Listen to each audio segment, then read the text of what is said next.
কোন গেরামে ঘর তোমার কোথায় ঠিকানা দেইখা তোমায়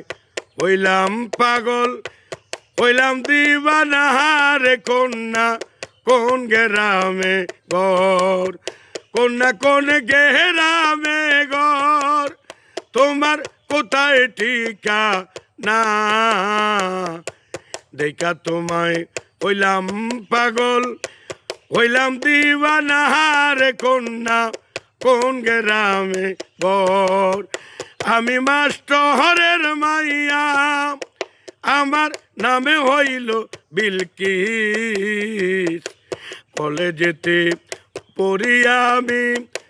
বয়স 19-20 আমি মাস্টরের মাইয়া আমি মাস্টরের মাইয়া আমার নামে হইল বিলকিস।